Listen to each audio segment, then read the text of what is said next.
एक बार फिर से स्वागत है आप सभी का हमारे चैनल जीटी गुरुजी पर, जहां आप सबको पता है G for grammar and T for translation के वीडियोज आप सभी को मिलते हैं। मैं हूं आपका होस्ट, आपका दोस्त, आपका इंग्लिश गुरु प्रभात कुमार सिंह, और आज मैं आप सबके लिए लेकर आया हूं ऑक्सफोर्ड करेंट इंग्लिश ट्रांसलेशन की एक्सरसाइज 153 को लेकर के, जो कि है पास्ट परफेक्ट टेंस से रिलेटेड।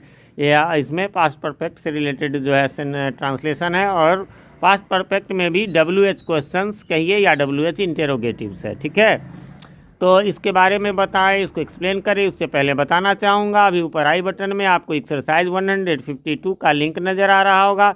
यानी हमारे चैनल पर 1 से लेकर 152 तक के ऑल वीडियोज़ बन चुके हैं। यदि आपने उन्हें नहीं देखा है तो उसका प्लेलिस्ट भी आपको जो है ऊपर आई बटन में और नीचे डिस्क्रिप्शन में भी मिल जाएगा। हालांकि 2 प्लेलिस्ट मिलेंगे, एक में 1 से लेकर 100 तक और दूसरे में 101 से लेकर के लास्ट तक का आपको मिल जाएगा। इसके अलावा और भी प्लेलिस्ट चेक कर ले। ऑक्सफोर्ड करेंट इंग्लिश ग्रामर का आपको मिल जाएगा, ऑक्सफोर्ड जूनियर इंग्लिश ग्रामर का मिल जाएगा, Oxford junior English translation, Lucent English grammar, इन सब के वीडियोज़ मिलेंगे। लेकिन सबसे इम्पोर्टेंट आप ज़रूर देख ले एक टॉपिक जो कि ऊपर आई बटन में भी और नीचे डिस्क्रिप्शन में भी मिल जाएगा, ग्रामर टॉपिक्स इन इंग्लिश, है ना। ग्रामर टॉपिक्स इन इंग्लिश में जो है वो आप देखेंगे कि ये जो है टेंस है ना। तो ये तो टेंस मैं यहाँ पर आपको सिर्फ जो है वो एक्सप्लेन करूँगा, इसका ट्रांसलेशन का आंसर बताऊँगा, है ना, सॉल्यूशन वीडियो है। लेकिन यदि आप एक्सप्लेनेशन ना टेंस को शुरू से लेकर 0 से हीरो लेवल तक जानना चाहते हैं तो उसको ज़रूर देख ले। उसमें सारे टेंसेस का 4-5 वीडियो में मैं बना दिया हूँ। इसके अलावा और भी उसमें नरेशन, वॉइस, नाउन, प्रोनाउन, ये सब आपको वहाँ मिल जाएगा। चलिए तो जानते हैं इसको। सबसे पहले पास्ट परफेक्ट का स्ट्रक्चर क्या होता है, तो सब्जेक्ट होता है, फिर हैड होता है और फिर वर्ब का तीसरा रूप होता है ना। लेकिन उसी में यदि WH question why, when, where वाला जो कहते हैं WH, तो सबसे पहले हम लोग WH वर्ड रख देंगे, उसके बाद इस हैड को रख देंगे और तब सब्जेक्ट को रखेंगे और तब वर्ब 3 को रखेंगे। और ऐसे पास्ट परफेक्ट में 2 सेंटेंस वाले आते हैं, जैसे मेरे आने के पहले वह कहाँ जा चुकी थी, है ना। तो मेरे आने के पहले वह जा चुकी थी, तो जो काम पहले हुआ या जिसमें चुका था, चुकी थी लगा हुआ है, वो तो हो जाएगा पास्ट परफेक्ट में। और दूसरा जो होता है वो सिंपल पास्ट में। सिंपल पास्ट में यानी सब्जेक्ट प्लस वर्ब 2, यानी वर्ब का दूसरा रूप जो है सिंपल पास्ट में लगता है, तो उसी आधार पर बनेगा। तो मेरे आने के पहले वह कहाँ जा चुकी थी, तो वेयर हैड शी गॉन, है ना, जाना पहले हुआ और चुकी थी भी लगा हुआ है, बिफोर आई केम। डॉक्टर के आने के पहले रोगी क्यों मर चुका था, मान लीजिए क्यों को हटा दीजिए तो क्या होगा कि डॉक्टर के आने के पहले रोगी मर चुका था, यानी पहले रोगी मरा था। या दूसरा कहिए तो चुका था लगा भी हुआ, इसलिए हो जाएगा why had the patient died before the doctor came. तो पेशेंट पहले मरा था, इसलिए उसको पास्ट परफेक्ट में रखेंगे। आगे है, तुमने अपना काम पहले ही कैसे पूरा कर लिया है, how had you already completed your work. तुमने इससे पहले ताजमहल क्यों नहीं देखा था, why had you not seen the Taj Mahal before. तो दूसरा एक तो आता है ये साथ वाला 2 वाला, और एक आता है इसके पहले कई बार, है ना। तो ये वाले भी आपको पास्ट परफेक्ट में बनते हैं। और नॉट लगना है तो आपने देखा सब्जेक्ट के बाद नॉट लग गया। वह बचपन से कैसे तेज था, how had he been intelligent since his childhood.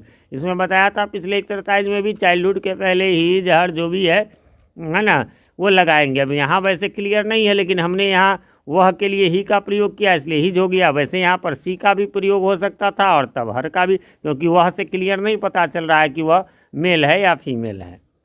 आगे बढ़ेंगे, तुम 10 दिनों तक क्यों अनुपस्थित थे। अच्छा, ध्यान रखेंगे तुम क्यों अनुपस्थित थे तो वाई वर यू एब्सेंट होता, लेकिन जब ये लग गया 10 दिनों से या 10 दिनों तक, तब जो है आपको पास्ट परफेक्ट में इसको ले लेंगे, why had you been absent for 10 days.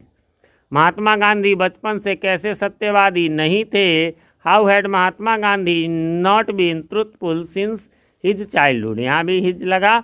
दूसरी बात आपने देखा, सत्यवादी थे तो वाज ट्रूथफुल, सत्यवादी नहीं थे तो वाज नॉट ट्रूथफुल, लेकिन यहाँ बचपन से आ गया इसलिए हैड और बीन का प्रयोग हुआ।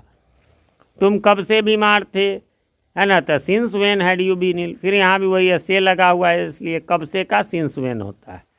क्या वर्षा शुरू होने के पहले वह वहाँ जा चुकी थी, had she reached there before it started raining, है ना, या इट बिगैन टू रेन भी हम कह सकते हैं। आगे बढ़ेंगे, ऐसा होने के पहले तुमने वैसा क्यों नहीं किया था, कर लिया था। Why had you not done so before it happened, है ना। सो माने यहाँ ऐसा, सो माने तीन मीनिंग होता है ना। सो माने तीन मीनिंग होता है, क्या क्या, एक होता है ऐसा, एक होता है इसलिए, और एक होता है इतना। जैसे अरे सो हैप्पी, मैं इतना खुश हुआ, आई एम सो हैप्पी, है ना। और एक I am tired so I am going. तुम कैसे 10 वर्षों से किसान थे, how had you been a farmer for 10 years, है ना। किसान थे तो वाजिब है, लेकिन 10 वर्षों से, इसलिए आपको पास्ट परफेक्ट लग गया। क्या आप 2002 ईस्वी से क्या वह 2002 ईस्वी से एक अच्छा शिक्षक था, फिर वही बात है 2002 से लग गया, इसलिए had he been a good teacher since, है ना, 2002। आपने पहले ही चाय क्यों पी ली थी, why had you already taken tea, है ना। चाय पीना का टेक टी, वैसे ड्रिंक टी भी चल सकता है, लेकिन टेक टी या हैव टी ज़्यादा बढ़िया होता है। इसके पूर्व वह कैसे कभी मुंबई नहीं गया था, how had he never gone या बीन, है ना। किसी शहर में जाना, गॉन भी हो सकता है, बीन भी हो सकता है। टू मुंबई बिफोर दिस या इट, उसके बाद वे लोग बहुत पहले क्यों पहुंच चुके थे, वे लोग बहुत पहले क्यों पहुंच चुके थे। यहाँ पर एक मिस्टेक हो गया, इसको ज़रा आप लोग नोट कर लेंगे। क्या हो जाएगा, यहाँ पर हो जाएगा वाई, है ना, और हैड, और तब हो जाएगा दे, है ना। और यहाँ से तब इसको अब इन दोनों को काट दीजिए, रीच्ड मच अर्लियर। फिर से देख लीजिए, मैं इसका स्क्रीनशॉट लेता हूँ, करेक्शन करवा दूंगा। वाई हैड दे रीच्ड, और एक और छूट गया है, why had they been reached, है ना। बीन नहीं, बीन इसमें नहीं होगा, ठीक है। Why had they reached much earlier. आगे है, उसने पहले ही अपना टिकट खरीद लिया था, क्यों खरीद लिया था, why had he already bought या बुकड हिज टिकट, है ना। टिकट खरीदना का बॉट भी हो सकता है, बुक भी किया जाता है, टिकट को मालूम होगा आपको। वह वर्षों से कैसे देश की सेवा में था, how had he been in the service of the country for years, है ना। वर्षों से है तो इसलिए फॉर ईयर्स। आगे है सेकंड लास्ट आपका, शादी के दिन से वह क्यों खुश नहीं था, why had he not been happy since the day of his marriage. गत सोमवार से आप क्यों उदास थे, why had you been sad since last Monday. गत मीन्स पिछला। फ्रेंड्स, इस प्रकार से यहाँ पर समाप्त हो गया। उम्मीद करता हूँ आपको अब कोई कन्फ्यूज़न नहीं होगी। फिर भी कोई कन्फ्यूज़न हो तो आप कमेंट करें, मैं रिप्लाई ज़रूर देता हूँ, थोड़ी देर से ही सही। और जिस क्वेश्चन में आपको प्रॉब्लम हो वो क्वेश्चन कमेंट करें तो मैं आसानी से जल्दी उत्तर दे पाऊँगा। ऐसे बुक निकालना पड़ता है। साथ ही कमेंट्स जो आजकल आप लोगों के अच्छे अच्छे आ रहे हैं, ऐसे ही अच्छे कमेंट्स करते रहिए, जिससे हमारा उत्साहवर्धन होता रहे। चैनल पे नए हैं या चैनल को अभी तक सब्सक्राइब नहीं किया है तो प्लीज़ इसे सब्सक्राइब कर लें और नोटिफिकेशन बेल में ऑल को प्रेस कर दें, जिससे कि हमारे आने वाले वीडियो सबसे पहले आप तक पहुँच सके और पहले के वीडियोज आपको ढूंढने में आसानी हो। मिलते हैं अगली वीडियो में, तब तक के लिए हैव अ नाइस डे।